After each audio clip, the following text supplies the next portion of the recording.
Ladies and gentlemen, good evening and welcome to Canal Algérie's Midnight 30 Bulletin. To the headlines. In a speech, the President of the Republic extends congratulations to the Algerian people, both in the homeland and abroad, on the occasion of Eid al-Fitr.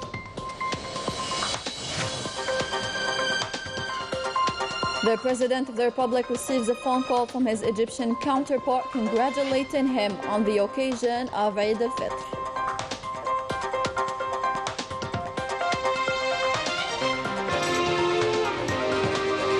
The Algerian-French Joint Commission for History and Memory holds its first meeting remotely, discussing several topics revolving around the colonial era, the resistance, and the glorious War of Liberation.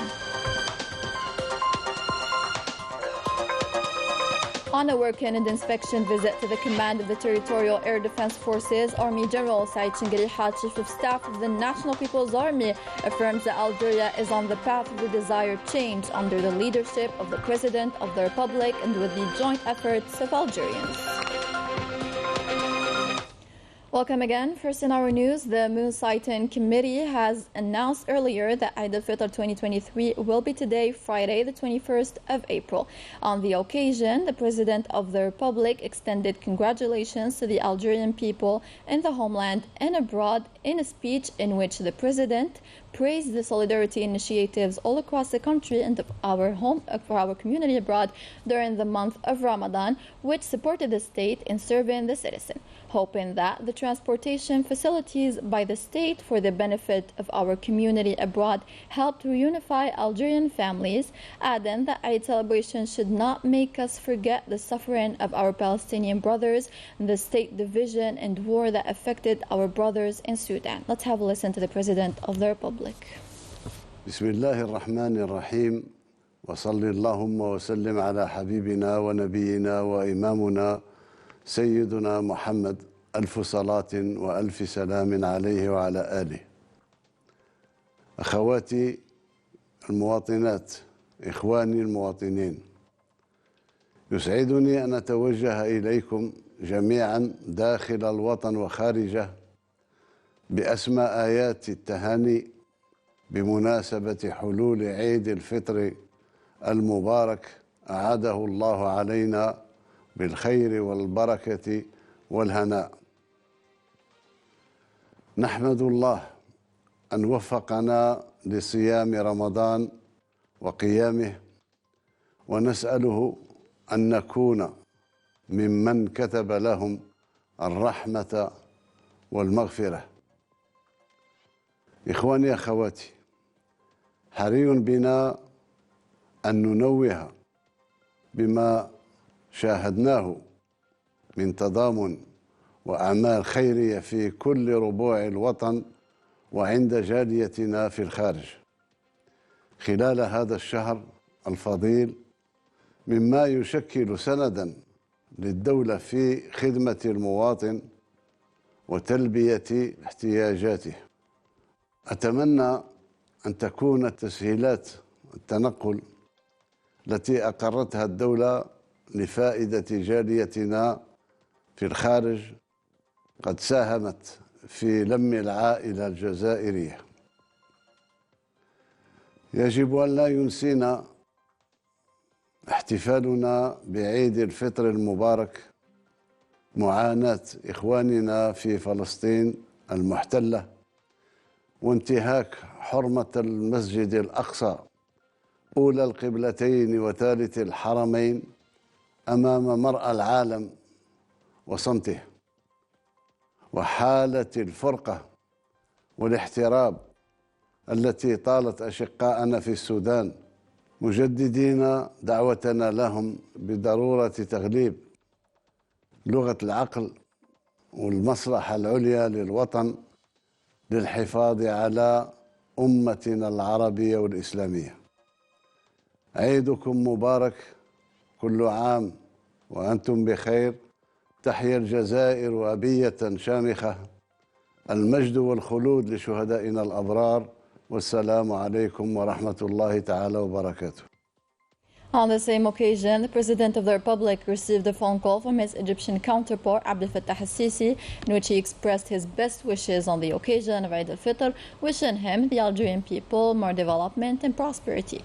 For his part, the President of the Republic congratulated the Egyptian President on this occasion, wishing him and the Egyptian people a continued wellness and prosperity. In other news, and on Wednesday, the Algerian-French Joint Commission for History and Memory held its first meeting via video conference, during which the Algerian side presented a working paper in accordance with the basic principles contained in the Algiers Statement signed on the 27th of August 2022 between the President of the Republic and his French counterpart, as well as the statement of the high-level intergovernmental committee held in Algiers on the 9th and 10th of October 2022. During the meeting, it was agreed to address all issues related to the colonial period, the resistance, and the glorious War of Liberation. It was also agreed to continue consultations and communication in order to develop the future work program with the determination of the next meetings of the Joint Committee. In other news, and in the framework of his inspection visit to the different components of the National People's Army, Saïd Chengueriha, Chief of Staff of the National People's Army, conducted on Thursday a working and inspection visit to the headquarters of the Command of the Territorial Air Defense Forces. During his speech, Saïd Chengueriha warned against desperate attempts that aim to undermine the unity and the security of the nation. More details with Daniel Bahri. After the welcoming ceremony, the Army General, accompanied by Major General Abdelaziz Hawam, Commander of the Air Force's Defense of the Territory, observed a moment of silence in memory of the martyr Boudran Ben Ali, known as Colonel Lotfi, and laid a wreath of flowers in front of his commemorative stela before reciting the Fatiha in his memory and that of our brave martyrs. Then the Army General held a meeting with the executives and personnel of the Air Forces, where he delivered an orientation speech broadcasted by video conference through all the units of this command. To this regard, the Chief of Staff of the National People's Army pointed out that Algeria is currently led by the President of the Republic, Supreme Head of the Armed Forces, Minister of National Defense. The fight for the expected change through the combined efforts of all Algerian men and women and the national will for the realization of the hopes of the martyrs and to build a strong state through its youth, which remains the real wealth of the nation and its engine to achieve the aspiration of the people to progress.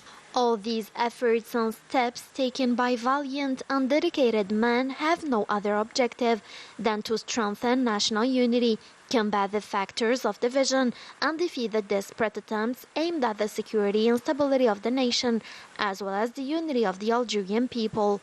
Adding that these vain attempts have recently been evident in the return of the activities of some fundamentalists known for their extremist religious discourse, which evokes memories of the 90s. The Army General underlined that the Algerian state will never allow the return of these adventurers who almost led the country to the precipice and caused the collapse of the national state for which millions of martyrs gave their lives. Adding that the Algerian people who have endured the torments of barbaric terrorism will never allow them to deceive them again. They are now aware of their devious modus operandi, who use the Algerians' attachment to their religion to achieve their political objectives, which are undoubtedly part of the destructive projects and hostile foreign agendas. The Army General affirmed that the fight against extremism in all its forms must begin from the elementary cell of the society, namely the family, then the school, which is called upon to inculcate in the resigned generations a good civic education, based on anchoring the values of citizenship, a citizen able to adapt and meet the challenges of the 21st century, citizens proud of their identity. Adding that he is fully aware that these activities, which are now being carried out openly, were carried out in secret and in closed places, began with the instigation of hostile subversive circles who have accustomed us to this kind of maneuver every time Algeria regains in a short time its pivotal role on regional and international scenes. But we will be able, thanks to the conscience and the unity of our valiant people and their adherence to their army and their institutions, to defeat these subversive plans and to move forward to consolidate the place of our country. At the end, the Army General followed an exhaustive presentation presented by the commander of the Air Defense Forces of the territory, relating to the various fields of activity, relating to the state of progress of the development plan of these strengths. He valued the level of operational availability and professionalism achieved by the Air Defense Forces of the territory in securing our airspace.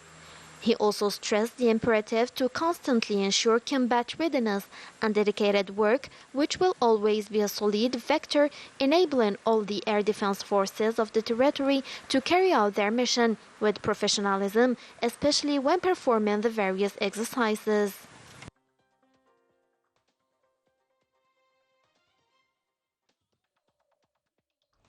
The former diplomat Hussein Joudi, who passed away at the age of 82 years old after struggling with an incurable illness, was buried on Thursday at the Ben Aknoun Cemetery. The funeral took place in the presence of the Minister of Foreign Affairs and the National Community Abroad, Ahmed Attaf, and several officials, as well as members of the family of the deceased and his close ones. Indeed, to Allah we belong, and to Him we shall return.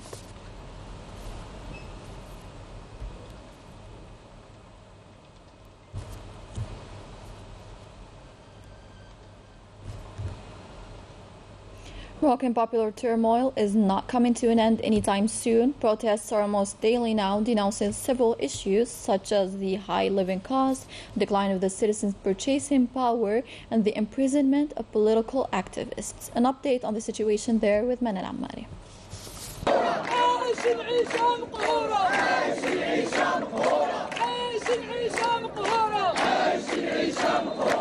In a context of unprecedented social unrest, a general strike was held within the public sector, in addition to sit-ins in the capital as well as other Moroccan cities, to denounce the high living costs and to hold the Mahsen regime accountable for these disastrous conditions. The people brandished banners to call on the government to implement its commitments contained in the agreement of April 30th of last year.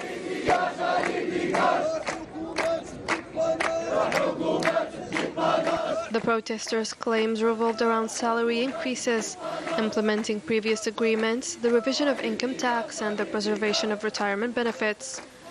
According to unionists, these strikes and protests are a success. They reflect the reality that the working class is going through in Morocco due to the Mahsen regime's total disregard and its inability to meet its people's demands. It should be noted that in Morocco, precariousness and corruption cost 50 billion dirhams, or $5 billion, a number that would largely cover the salary increases and the financing of pension funds. According to official statistics, almost 3 million Moroccans reached the poverty line within the past 2 years, while the number of unemployed people reached 1.15 million. Even though life became unbearable in Morocco due to precariousness, injustice, and oppression, the people will not give up. They will continue to take to the streets and make their voices heard against the deep social inequality stemming from a dictatorial regime which continues to seize the country's wealth. To sports now, where the Canal Algérie futsal team snatched on Thursday at the Mohamed Boudiaf Olympic Complex the cup of the second edition of futsal tournament of National Press Mobilis with a score of 4-1 during an exciting finale against the Shorouk TV team in a special atmosphere with the presence of supporters of both teams and of the Minister of Communication, Mohamed Bouslimani, who handed the cup to Saïd Fellak and his teammates. Congratulations to Canal Algérie. With that, we end tonight's bulletin. Thank you so much for watching. Good night.